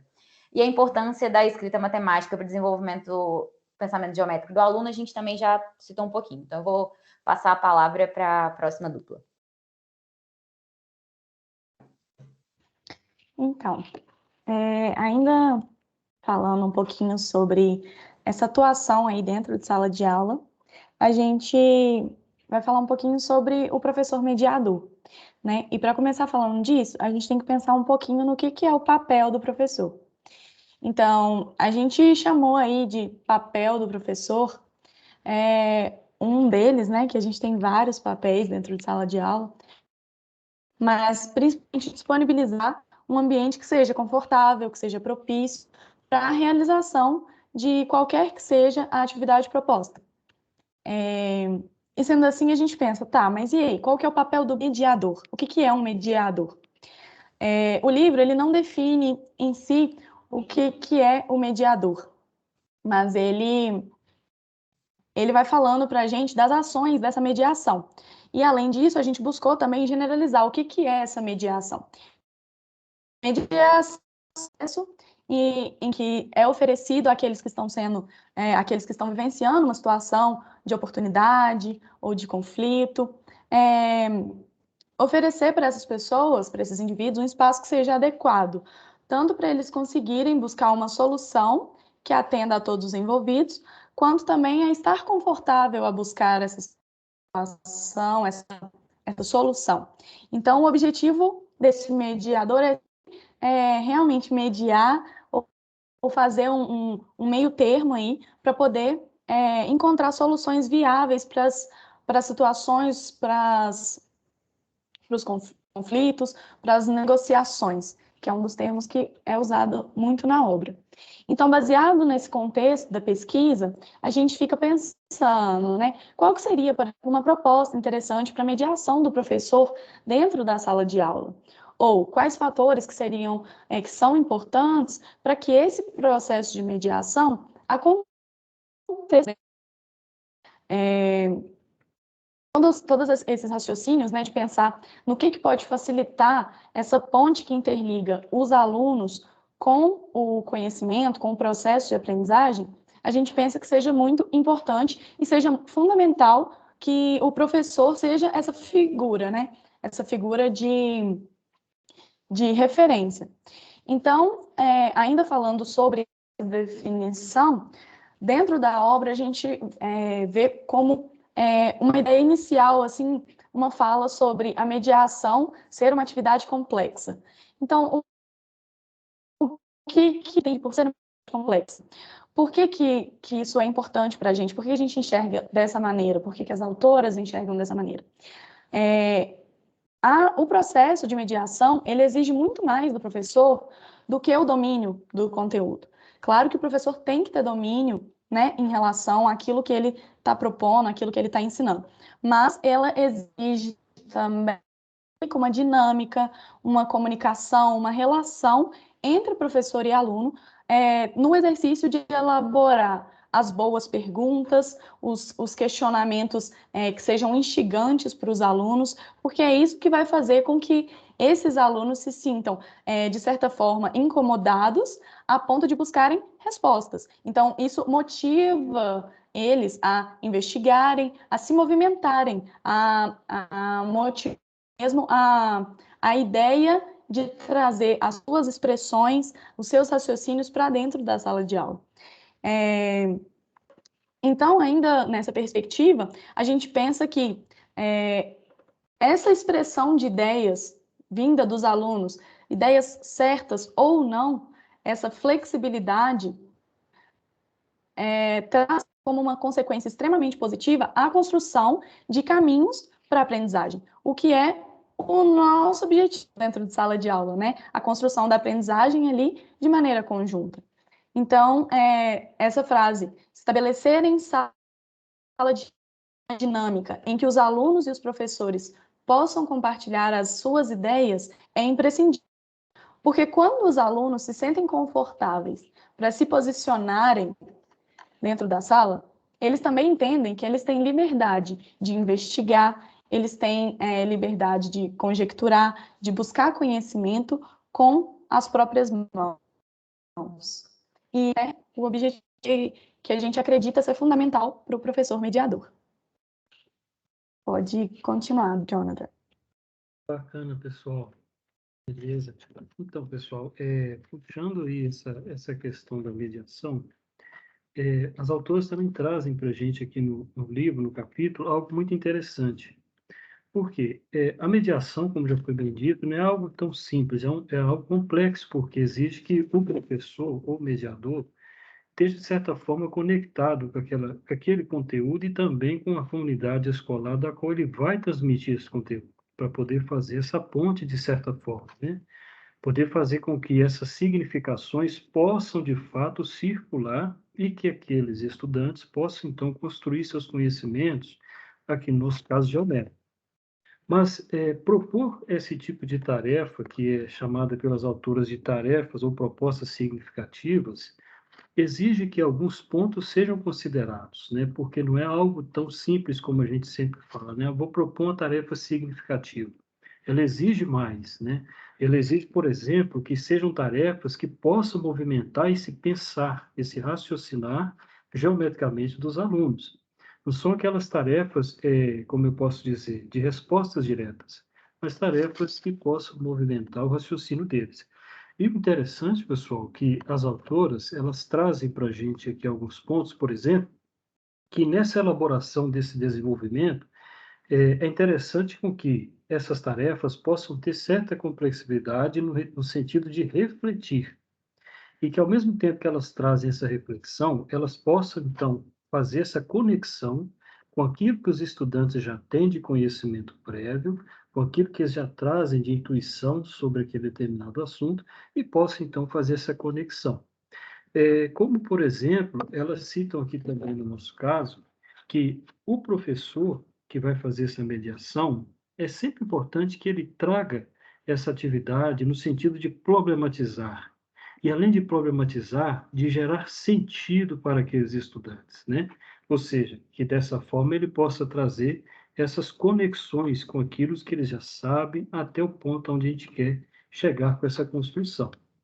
Então, pessoal, as tarefas de significações que as autoras sempre propõem, uma coisa que eu achei interessante é que ela leva em conta, sempre bom que a gente leve em conta aquilo que os estudantes já trazem de conhecimento, ou seja, aquilo que eles consideram como conhecimento prévio, e que aí, dessa forma, através dessa significação, então, eles possam construir os seus conhecimentos, estabelecer suas conexões, né?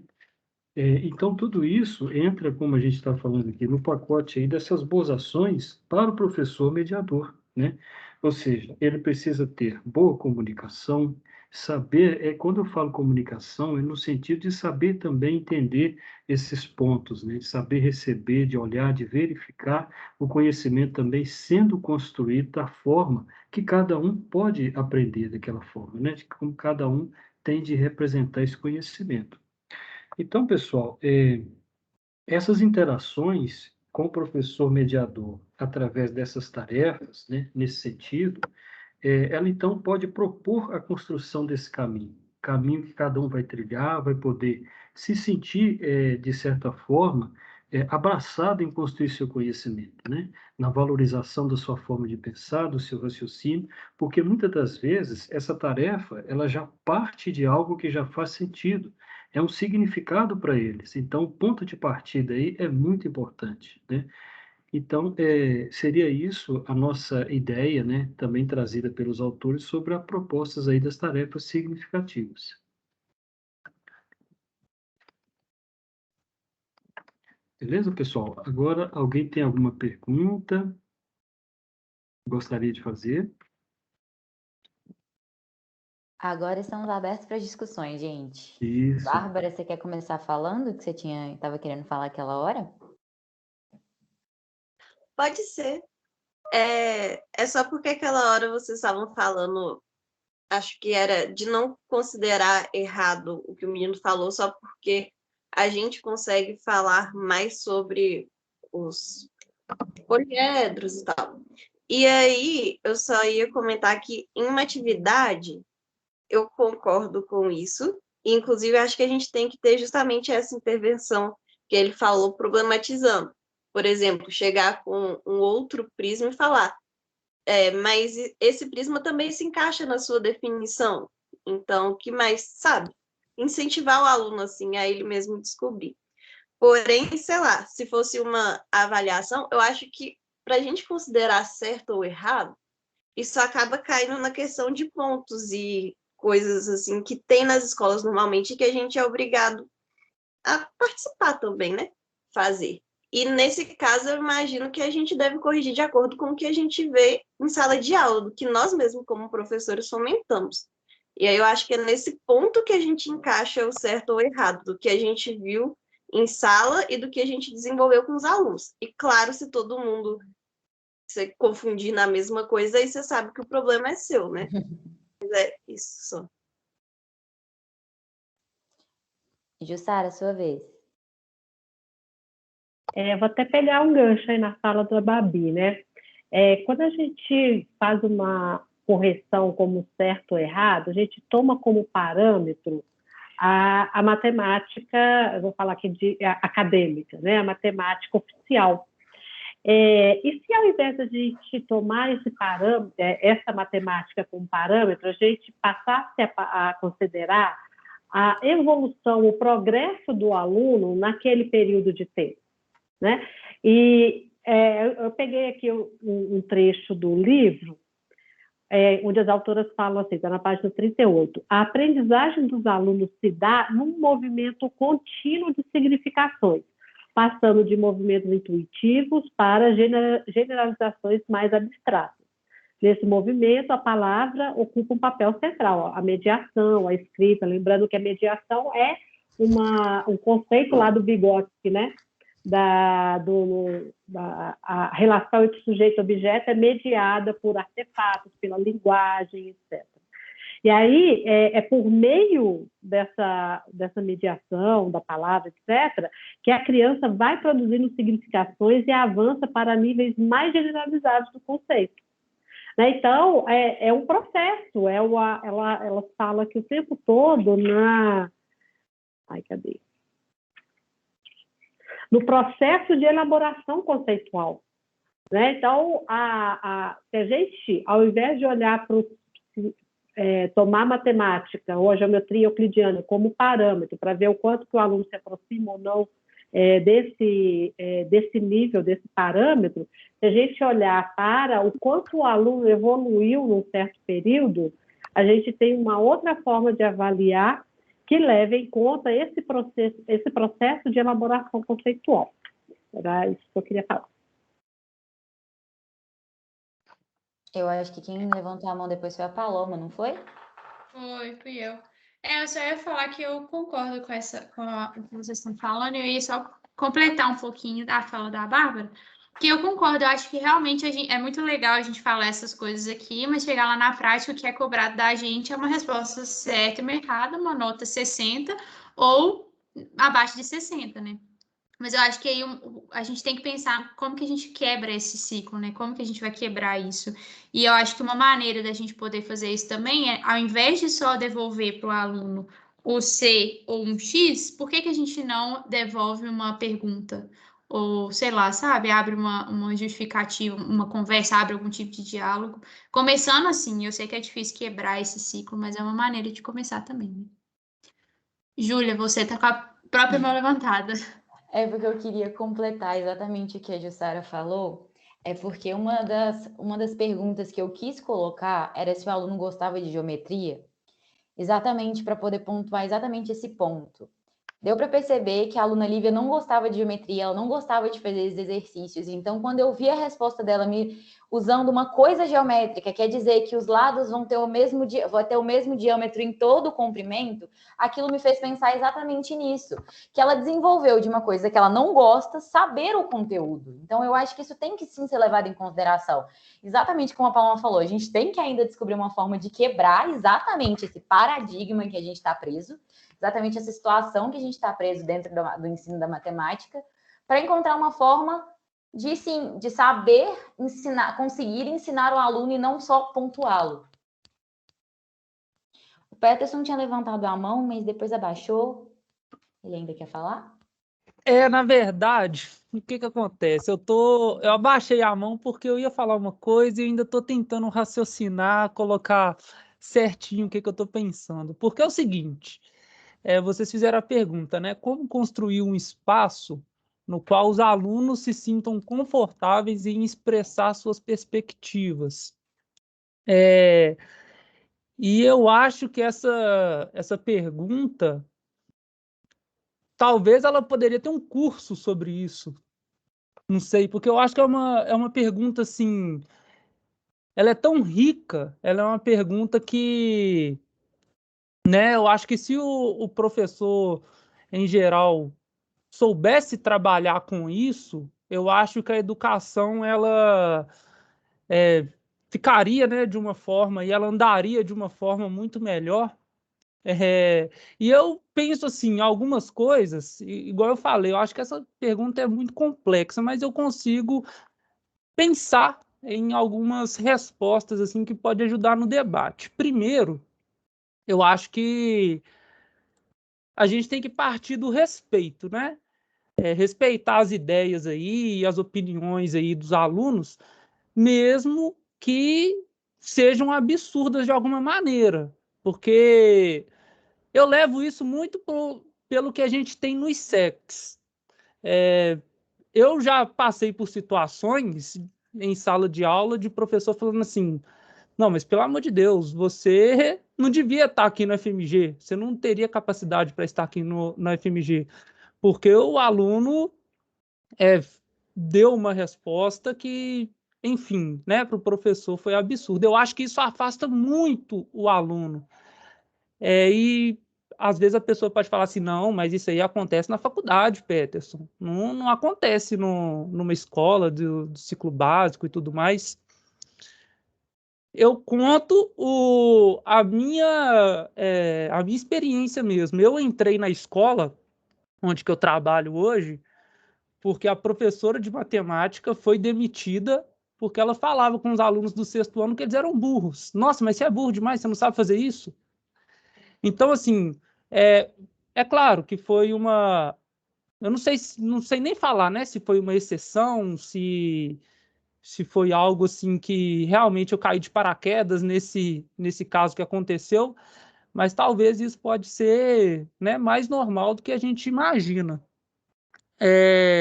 Talvez até por aquele ciclo vicioso, né? A pessoa vê isso na faculdade, né? Ela é oprimida de alguma maneira na faculdade e ela acaba podendo reproduzir isso de alguma forma. Então, a Jussara até, eu acho que ela falou isso no começo do curso, quando o oprimido acaba fazendo o papel de opressor. Nossa, quando a Jussara falou isso para mim, isso bateu assim de uma forma tão forte em mim, que eu falei assim, cara, e pior que isso acontece. E pior que isso acontece mesmo. Então, assim, eu acho que isso aí é um ponto, né, que é importante. E, é claro, opinião, né, a ideia ali que o aluno está trazendo é absurda, então vamos mostrar ali com respeito porque que isso é absurdo. Eu acho que isso é importante trazer. Incentivar essas discussões também, né, entre os alunos. Eu acho que é muito importante sair desse papel do professor ser aquele detentor do conhecimento e tudo mais. Isso aí a gente já vem discutindo muito ao longo do curso. Então, incentivar essas discussões eu acho muito importante. E incentivar isso, eu acho que inserindo o aluno no debate ali de uma forma, mostrando que o assunto, né, que está sendo discutido ali na aula, o conteúdo, ele pode ser desenvolvido para muito além da realização de cálculo ou aplicação. Eu acho que isso aí começa a abrir a cabeça do aluno para outras coisas, que foi até uma discussão que eu tive com a Jussara lá no fórum, que eu achei interessantíssimo, né? Eu até citei o exemplo, acho que é Gisele o nome da menina, que tirou uma fotografia lá da secretaria, e através da aula de geometria foram abrindo assim várias reflexões, várias ideias sobre o contexto ali que eles trazem dentro da escola, dentro do ambiente escolar. E é algo que está ali dentro do ambiente escolar, mas você vai acabar expandindo isso para a sociedade em si, né? Então, só esse poder de fazer o aluno raciocinar, esse poder de fazer o aluno ter aquele pensamento crítico. Eu estou lendo uma notícia, mas isso aqui faz sentido? Né? Só esse poder ele já é muito importante. Eu acho que é necessário trazer muito isso hoje em dia para o debate. Só para finalizar, para eu não falar muito, já estou falando, né? A Terezinha, eu estou fazendo um estágio com ela, e ela trouxe algo, foi até logo depois da última aula que nós tivemos a aula do estágio, e ela trouxe uma questão que foi a seguinte: era uma área com 2 círculos inscritos dentro de um retângulo e tudo mais, e a pergunta era: qual é a área rachurada aqui? E ela ela fez a pergunta, né, gente, será que essa pergunta aí era certa a ser feita? Né? Será que era interessante? Porque se você achou lá a resposta, beleza. Se você não achou, tá errado. E teve um aluno que falou assim: eu acho que seria muito interessante perguntar para o aluno como eu consigo encontrar a área dessa figura. Porque isso, né, traz aí várias questões, abre a mente do aluno para pensar como que eu vou achar essa área. Então, às vezes, eu acho que a gente precisa de buscar no aluno não respostas, mas talvez perguntas. Porque, sei lá, eu acho que responder a coisa certa parece até ser fácil. Agora, perguntar a coisa certa é um trabalho, assim, eu acho um pouquinho complicado. Então, acho que é interessante isso. Sair desse papel de pedir a resposta, mas pedir a pergunta. Obrigada, Peterson. Então, eu vou deixar só essas 4 últimas pessoinhas falar que já levantou a mão, porque senão vai passar do tempo, né? Nós sabemos que a gente tem aula agora e tudo mais. Então, Jussara, sua vez. Eu falo demais também, né, gente? Eu só queria, também em cima da fala aí do Peterson, lembrar que existem os modelos de aula que são muito fortes para a gente, né, da nossa experiência como aluno ao longo da vida, e existem as teorias, as discussões sobre como ser professor de geometria, igual a gente está fazendo aqui, que às vezes contam menos. Então, a gente tem que estar sempre se questionando, desestabilizando essas certezas, porque eu fico observando, às vezes, as respostas aos fóruns, os depoimentos de vocês, eles são muito mais, têm uma influência muito mais forte da experiência como aluno do que das coisas que vocês estão aprendendo como professor. Vocês devem ter visto que eu sempre tento puxar as discussões, mas isso que o autor disse, né? Porque eu sei que esse movimento é difícil. E é um movimento que eu tento fazer também na minha prática como professora, né? Porque não faria sentido nenhum eu estar discutindo essas coisas aqui com vocês com uma outra perspectiva de docência, né, de educação. Né? Eu tento colocar em prática como professora as coisas que eu discuto teoricamente com vocês, né? E esse, gente, é um exercício que a gente tem que fazer cotidianamente na nossa prática, né? Para, como o Peterson repetiu, né, a gente não sair da posição de oprimido para a posição de opressor. Né? Essas coisas que a gente discute aqui, esse processo de mediação baseado em Vygotsky, etc., isso tudo aqui é para a gente digerir, ler, reler. Cada vez que eu leio esse livro, eu aprendo mais um monte de coisa, porque é isso que a gente tem que ir fazendo para transformar a própria prática da gente. Né? Porque é de onde vêm ideias diferentes, né? De conversar com pares que têm ideias diferentes, de leituras, de estudos, e sempre questionar essa experiência, essa prática mais tradicional de matemática. Tá? Era isso.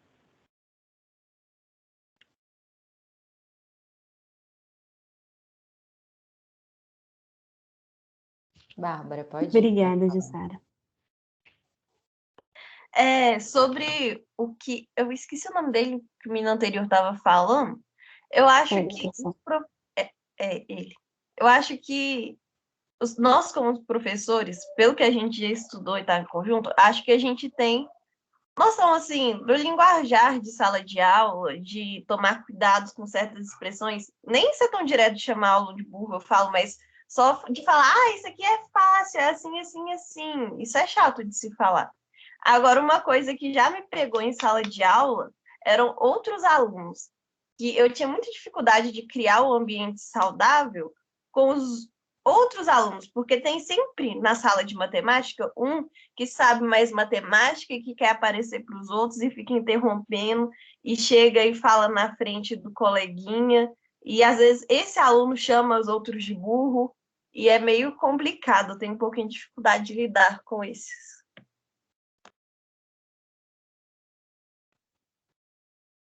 Aí é só para entrar na discussão, se alguém tivesse sugestão e tal. Muito obrigada, Bárbara. Agora pode ser a Luísa. Ei, gente, até entrando nesse assunto que a Bárbara comentou agora, eu queria até fazer uma indicação de um livro que eu sou, assim, apaixonada e que fala muito sobre essa questão da posição do professor tanto na mediação dos trabalhos em grupos, mas também como deixar os alunos mais à vontade para eles participarem em aula e tudo mais. Aí o livro é da Joe Bowler, não sei como é que fala. Ele chama eu passo depois, chama Mentalidades Matemáticas, estimulando o potencial dos estudantes por meio da matemática criativa, das mensagens inspiradoras e do ensino inovador. Aí, assim, né, bem basicamente, ela fala assim no início assim que comprovadamente até tipo, o nosso aprendizado, às vezes, ele é muito maior a partir de um erro do que de um acerto. Só que o que acontece? Quando a gente coloca assim, Jussara, pode deixar. Quando a gente está na sala de aula, a gente avalia os alunos por meio de notas, né, das provas, e aí sempre o erro, ele é como uma penalidade. E aí o aluno vai sempre aprendendo aquilo, né, que quando ele erra, ele é insuficiente, ou ele é burro, ou é sempre como se fosse o oposto do conhecimento. E ela fala que isso é muito complicado, que a gente vai passando mentalidades fixas para os alunos, que fazem com que eles não cresçam. Então, o cara que está tirando nota boa, ele sempre pensa assim, não, eu sou bom, e as pessoas vão reforçando isso para ele, não, você é bom em matemática. E aí acaba que ele vai ficando com medo de se arriscar, porque ele não quer perder aquele rótulo ali, né, de ser bom em matemática. Então, ele vai ficando, às vezes, fazendo mais as questões que ele já sabe. E aqueles alunos que são os alunos problema, que são aqueles alunos que já receberam rótulo. Não, o professor, a escola me identifica como ruim em matemática, né, como se eu não tivesse jeito. E aí ele encarna aquele papel para ele também e ele acaba não se desafiando a fazer as coisas. Então, ela traz assim que o momento do erro, se você mesmo que se tiver que ter a prova e tiver que avaliar, esse momento do feedback, ele é essencial, porque é a partir desse momento que você vai conseguir fazer com que o aluno ele cresça, né? Ele consiga aprender de fato. Então, ela reforça muito uma mensagem que sempre tem que ser positiva sobre os erros. Então, ela fala assim do professor, às vezes, ter os erros favoritos e colocar em debate em sala, e sempre passando uma mensagem positiva. Então, assim, é igual a gente faz aqui, olha, é aquela questão dos erros dos alunos, né? A gente justificar, por que vocês acham, o que aconteceu, por que vocês acham que alguém pode ter pensado dessa maneira, isso faz sentido, isso não faz, sempre com perguntas para os alunos irem discutindo sobre essas questões dos erros e eles sentirem que a professora valoriza aquilo, né?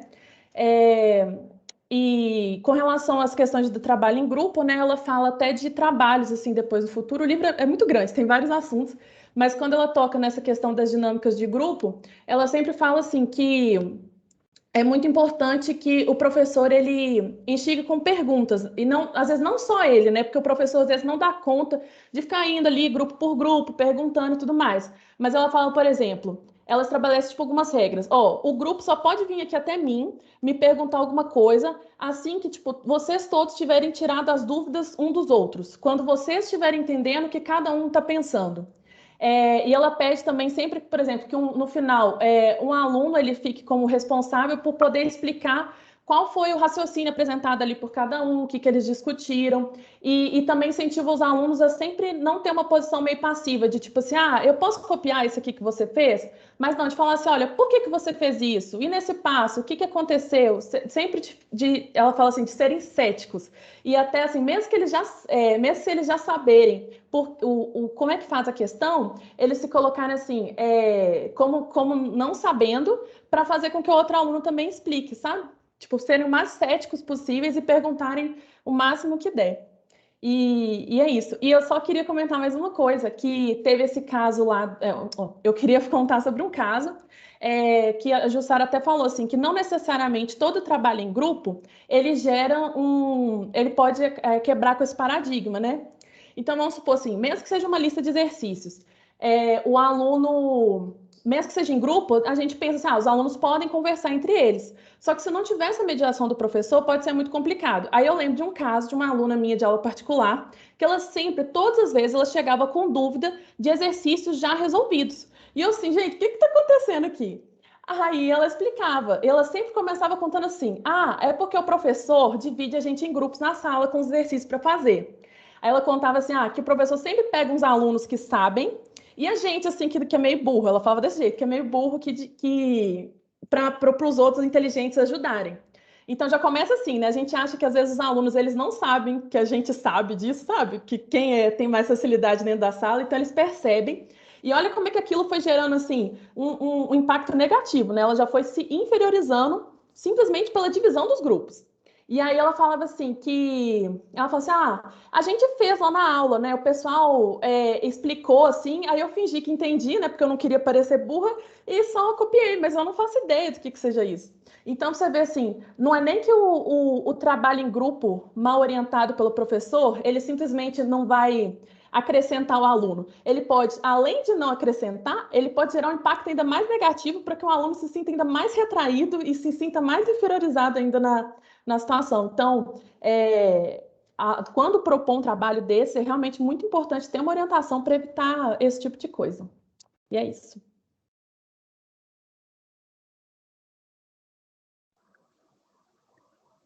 Vicente, você pode concluir para a gente? Posso, viu? Luísa, muito bom comentário, adorei as discussões, é muito importante, né? Acho que toda vez que a gente pensa, acho que sai desse momento aqui que foi muito bacana, a gente sempre sai com mais perguntas do que respostas, né? Quando a gente pensa na nossa prática, de como é que a gente pode trazer mais os alunos, né, para o ambiente da sala de aula, como é que a gente pode transformar mudar um pouco esse status quo, né, tão tradicional, para tentar propor uma coisa revolucionária em um certo sentido, né? Porque essa é a graça, né? A importância de a gente tentar trazer mais alunos para o processo de aprendizagem. E o que a gente consegue concluir com esse capítulo 2 aí, com essa nossa apresentação de hoje? Bem, como a Luísa falou até agora, puxando esse gancho, né? O nosso, por exemplo, o que eu falei lá no começo, trabalho em grupo sozinho não chega a lugar nenhum, né? E, na verdade, não tem como a gente repensar esse paradigma do exercício, né, esse paradigma tradicional, sem repensar em todos os atores, todas essas estruturas que estão envolvidas. Não tem como a gente repensar a comunicação, não tem como a gente repensar o protagonismo dos estudantes, né? E nesse trabalho que foi relatado para a gente, como é que esse paradigma foi rompido, utilizando todas essas estruturas, repensando essas estruturas de uma forma coletiva, né? Como se fossem um alicerce mesmo, uma estrutura base para construir um novo lugar. Então, aí a gente tem, se por um lado a gente tem uma rede de comunicação mais articulada, que vai além da fala, né? Tem a escrita também, tem a devolutiva. Então, a gente tem uma rede de conversa, de feedback mais próximo com o aluno, que é muito importante a gente, né, de entender como é que está sendo para o aluno. E aí, quando a gente faz esse trabalho de devolutiva, né, e de observação do que eles estão falando, do que eles estão justificando, a gente tem esse retorno.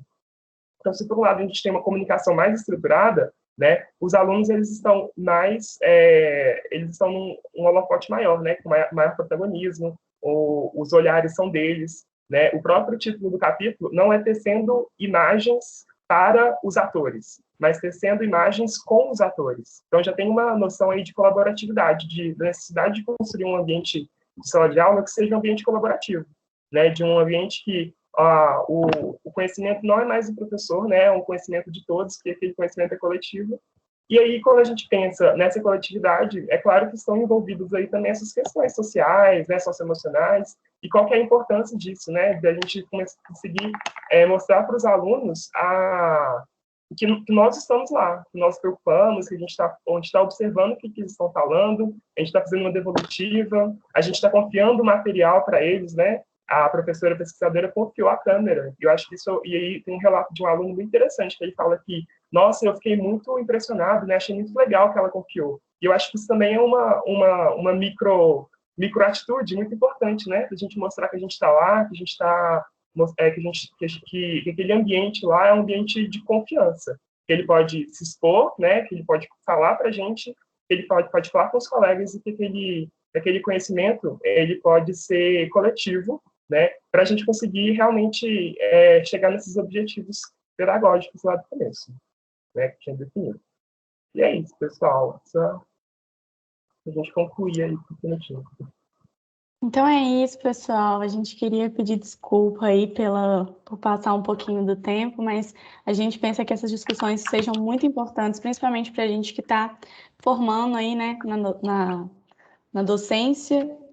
Então, a gente espera que vocês tenham gostado mesmo. E realmente, desculpa aí se alguém não teve tempo para falar direito, mas a gente achou que a participação de vocês ia ser fundamental. Obrigado, pessoal. Obrigada, gente. Eu coloquei 2 tirinhas aqui que eu passei rapidinho, se alguém quiser ler. Eu posso falar uma Obrigado, coisa viu, gente? rapidinho, gente? Claro, Sara. Claro, pode falar. É só sobre a organização do livro,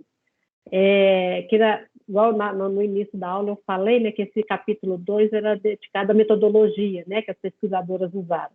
Porque nele elas colocam, além de falar da escola, dos alunos, elas vão colocando pequenas amostras do que elas fizeram, né? Então, daqui para frente, elas vão detalhar essa parte, né? Então, muita coisa vai até repetir ali, tá? Porque esse capítulo 2 é só uma amostra de como foi a prática que no caso, a Cleane, né, como professora, realizou, tá? E aí, agora, nos próximos capítulos, a gente vai ver com mais detalhes essa prática, junto com a análise, né, que elas vão fazendo ali desse movimento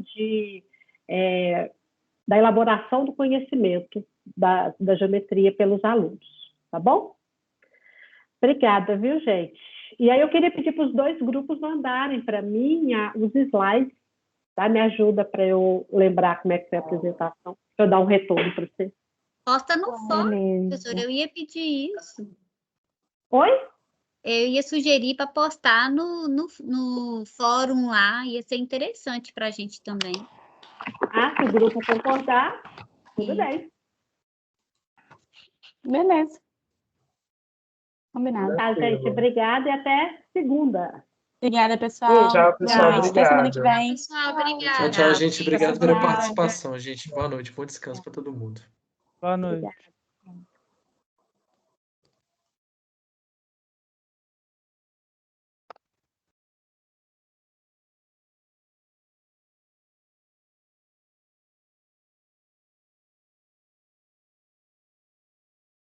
pessoal.